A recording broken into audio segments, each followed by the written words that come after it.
Hello, everybody. Yesterday we had completed the passages of Chief Seattle's speech, and we had completed around two passages. Today we are going to finish the rest three passages. So let's start. By the way, if you have any query, then you can ask that also. Most of the students don't ask. So up to this second passage, fourth questions we have finished, and now we are going to study this one, like fifth passage. How do the ancestors of the white means white people, feel to inspire them? Why do the tribals remember their ancestors? You know well that we have read the chapter and we came to know that white people ancestors stop to love them and they are unable to inspire them, while the people of tribes, uh, there was everything in their heart. They used to love and honor their ancestors too much. So that was the inspiration. Let's see. The ancestors of the white people failed to inspire them by stopping to love them anymore. Once their ancestors lived on this land and also loved them. Ancestors have never stopped loving their children or their society anytime. Whose ancestors? The ancestor of tribal. This has been a great consolation for them in their solitude. Solitude means loneliness. Hence, in this manner, they have failed inspiring them. So, here we have finished two passages. Now, the third passage. The third passage is a few more moons. Means a few more moons, there are some more years to live. A few more winters, and not one of the descendants of the mighty host that once moved over this broad land or lived in happy homes protected by the Great Spirit. Great Spirit means their forefathers will remain to mourn over the graves of a people once more powerful and hopeful than yours. Means the people who were more powerful and hopeful used to live here, you will remember them. But why should I mourn at the untimely fate of my people? Chief Seattle is saying here that why should I be sad, become sad at the untimely fate? Means before time we are going to finish, die of the people. Tribe follows tribe and nation follows nation. Means uh, tribe follows tribe. Means our people follow our people, or our culture follow our culture, and nation's culture follow nation culture, like the waves of the sea. Means in the sea you see the waves which comes and follow. It is the order of nature, and regret is useless. Your time of decay may be distant. Means you will die but later, but it will surely come. For even the white man whose God walked and talked with him as friend to friend cannot be exempt from the common destiny. Means even your God who talked with you as a friend, he is no more today. He is saying this. So the first question, how does the speaker differentiate his tribal people from the white people? So he is doing this like according to Seattle, the red Indians. I had told you that these tribes people were called Red Indians also. So Red Indians loved the nature which gave them being, and their ancestors kept in high esteemed position. But white people have no feelings for the nature, and they wander away from their ancestors. So these two things we have mentioned here for making differentiations. Second question is, how does the speaker realizes that he should not mourn at the untimely fate of his people? Untimely fate means before time they are going to die or they are going to be finished. Here the speaker realizes that he should not mourn. Mourn means to become sad. At the untimely fate means before time of his people, because tribe follows tribe, nation follows nation, like the waves of the sea. The cycle of the life continues, and change is the law of the nature. It is the order of the nature, and regret is useless. He is saying that it is the order of nature. There is no problem if we are getting untimely fate. So we should admit the order of the nature, and regret is useless, means we should not regret. What is the figure of speech used in the fifth line of explain? Actually, if we read the fifth line of this passage, then you will see here that is tribe follows tribe and nation follows nation, like the waves of the sea. So here tribes and nations has been used as people, so that is called personification. So the personification, the figure of speech has been used in this line or in these lines. Next question is fourth. What comment does the speaker make about the destiny of the white people? So the white people will see the same fate, whatever distance it may be. He is saying that we are going to die today, but after some time you will die. There is no problem. Though God has favored the white people more than the tribal people. He is saying that white people's God or God has favored them right now, but there is no problem. They cannot be exempted from the common destiny of death. They cannot be exempted. Exempted means they cannot be given any relief that they will not die. They will surely die. What does the speaker mean by the common destiny? How can there be a common destiny of the tribal people and the white people? So the speaker means that there is one thing which is common between us, that is death. We are dying and you too. That is different thing, you will die later. Passage fourth. We will ponder. We will ponder means we will consider your proposition. Your proposition means your proposal. And when we decide, we will let you know.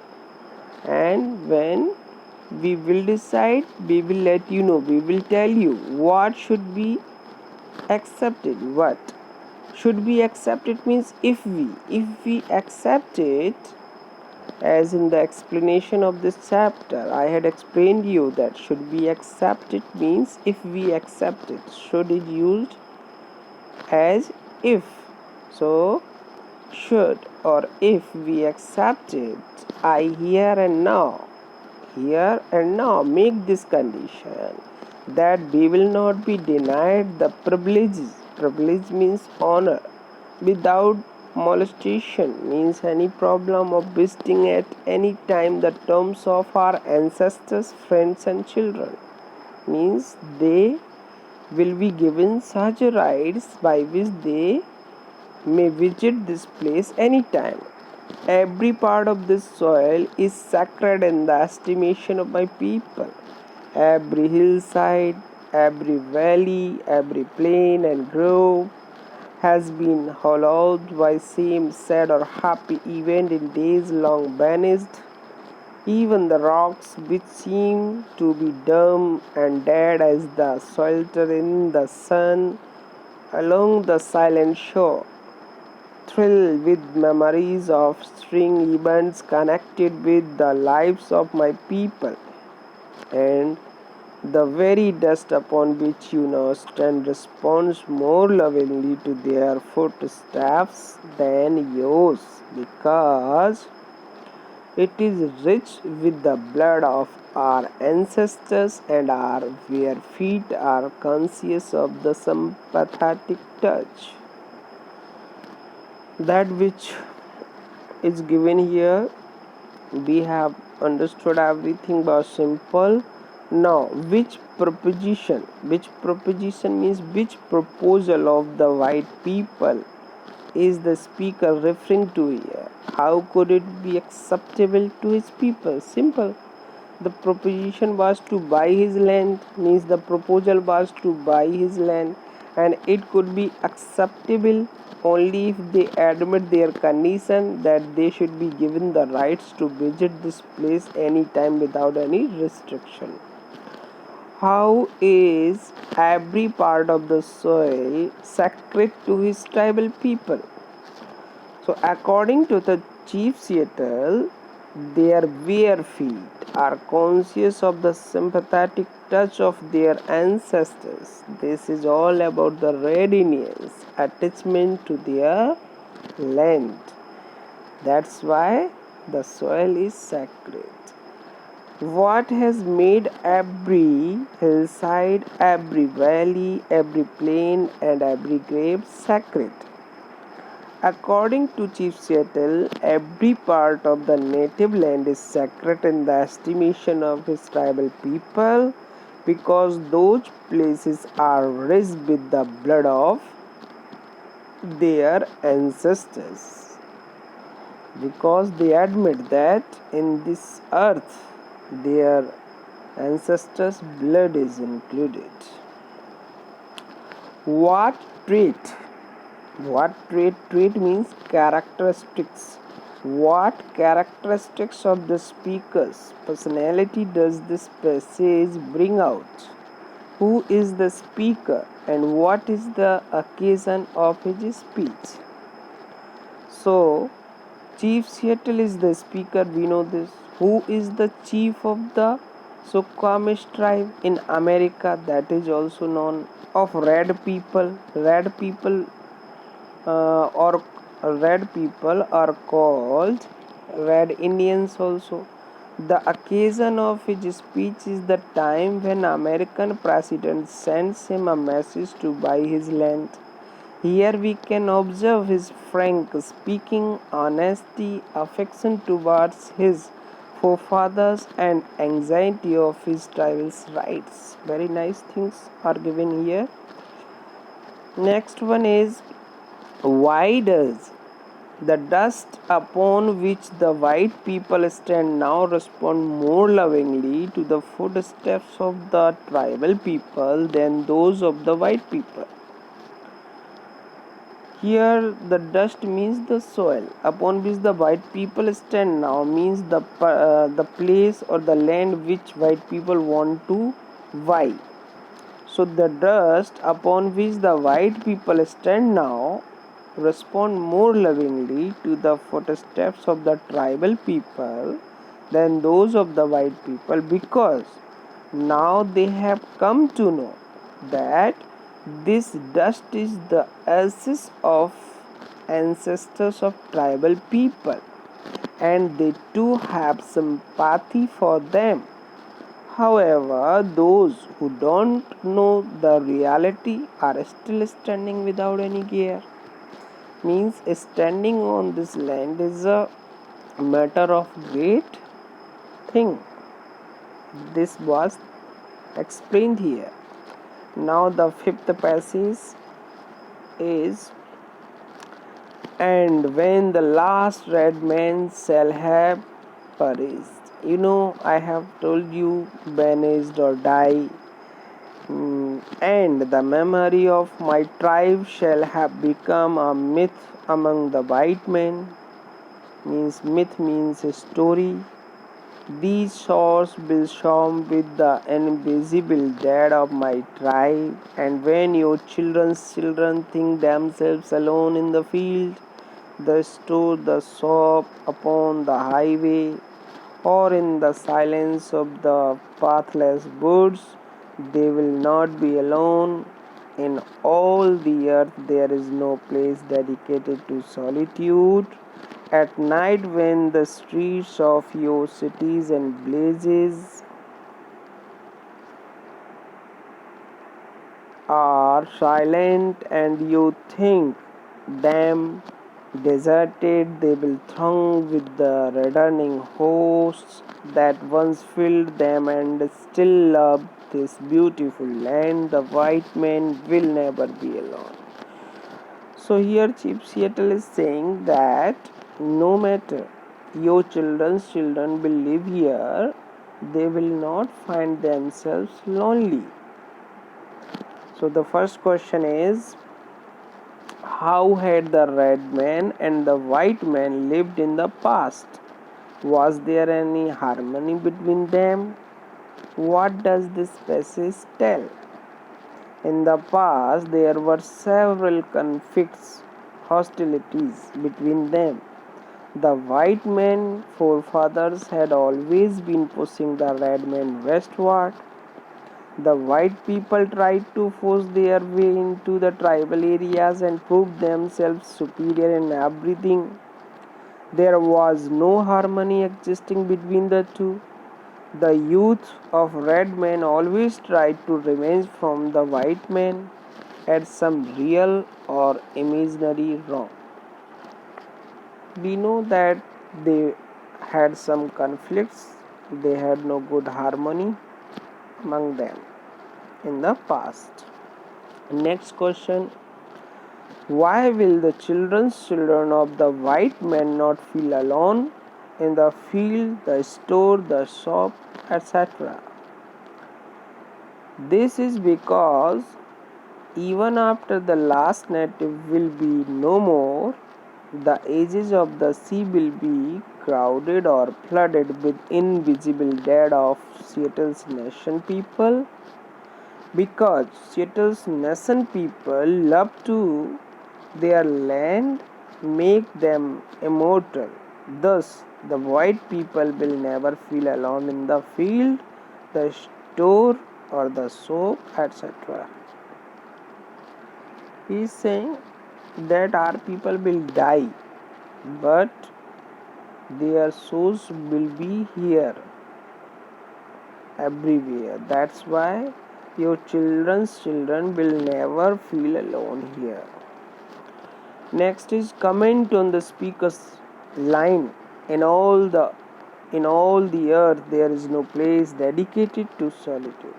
In all the earth means at every land, means at every part of the land there will be no place dedicated to be alone. Chief Seattle says that there will be no place isolated. Everywhere you will find the people of our tribe in invisible form. Because they love this land, that's why their soul will be here every time. What will the deserted streets be thronged with? Thronged with means filled with. And why? They will be thronged or filled with the returning hosts that once filled and still love this beautiful land. Means the people who used to live here, means our tribal people. The white man wouldn't ever be alone. Therefore, people should deal with other people with justice and kindness, because the dead are not altogether powerless. They do possess some powers. And the last question of the fifth passage, what does the speaker say about death? Explain. The speaker says that the death is the common destiny of both the races. He says that the death of the white people may be distant. Distant means may be far, but it will surely come. He concludes that the death can only unite with both the races. There is only one thing common between both the races is the death only. So today we have finished all the passages of Chief Seattle speech. Okay, bye.